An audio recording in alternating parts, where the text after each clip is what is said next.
नवरात्रि की पावन अवधि 9 देवियों की कृपा प्राप्ति के लिए बहुत ही उत्तम मानी जाती है। इन 9 दिनों तक माता रानी के विभिन्न स्वरूपों की विधि अनुसार पूजा की जाती है। नवरात्रि की अष्टमी और नवमी तिथि का बेहद खास महत्व होता है, क्योंकि इस दिन कंजक पूजा यानी कन्या पूजन करने का विधान है। कुछ लोग अष्टमी के दिन तो कई लोग नवमी तिथि पर भी कन्या पूजा करते हैं।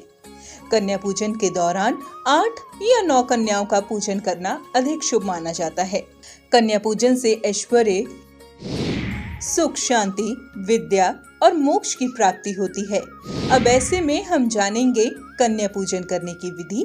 मान्यताओं के अनुसार कन्या पूजन के एक दिन पहले सभी कन्याओं को घर आने के लिए आमंत्रित करना चाहिए। जब सभी कन्याएं घर आएं, तब सच्चे मन से माता रानी के जयकारे लगाने चाहिए। उसके बाद कन्याओं के पैर धुलाएं और लाल चंदन या सिंदूर से टीका करें। फिर सभी कन्याओं को स्वच्छ स्थान पर बैठाएं। इसके बाद माता रानी को भोग लगाया हुआ भोजन कन्याओं को दें। आपको बता दें, शास्त्रों के अनुसार माँ भगवती को खीर, मिठाई, फल, हलवा, चना, मालपुआ प्रिय है। आप कन्याओं को यही भोजन कराएं। भोजन के बाद अपनी श्रद्धानुसार कन्याओं को दक्षिणा दें। इसके बाद उनका आशीर्वाद लेकर उन्हें विदा करें। वहीं शास्त्रों में बताया गया है कि 2 से 10 साल तक की ही कन्या का पूजन किया जाता है। आखिर ऐसा क्यों है, चलिए जानते हैं। शास्त्रों में कन्या पूजन को लेकर विशेष महत्व बताया गया है। वहीं 2 से 10 साल की कन्याओं का अपनी आयु अनुसार अलग अलग महत्व बताया गया है।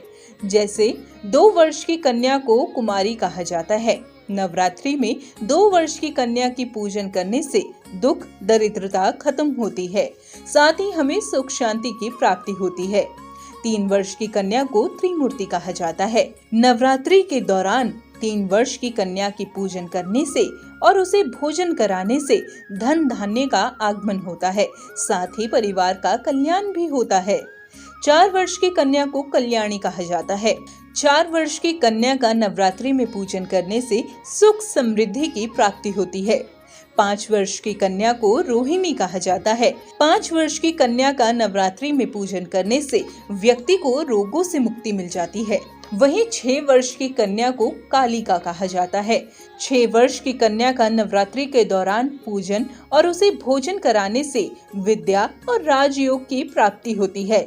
7 वर्ष की कन्या को चंडिका कहा जाता है। 7 वर्ष की कन्या का नवरात्रि में पूजन करने से ऐश्वर्य की प्राप्ति होती है।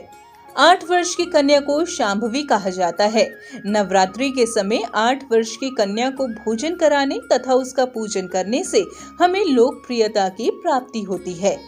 9 वर्ष की कन्या को दुर्गा कहा जाता है। नवरात्रि के दौरान 9 वर्ष की कन्या का पूजन करने से शत्रु विजय और असाध्य कार्य सिद्ध होते हैं। 10 वर्ष की कन्या को सुभद्रा कहा जाता है। नवरात्रि के समय 10 वर्ष की कन्या का पूजन करना और उसे भोजन कराने से मनोरथ पूर्ण होते हैं और सुख मिलता है। तो उम्मीद करते हैं आपको यह वीडियो पसंद आई होगी। आप सभी को नवरात्रि की हार्दिक शुभकामनाएं। आप हमारे संतवाणी चैनल को सब्सक्राइब करें, वीडियो को लाइक करें, शेयर करें और हाँ, बेल आइकन पर क्लिक करना बिल्कुल ना भूलें, ताकि हमारी किसी भी वीडियो की सूचना सबसे पहले आपको मिले।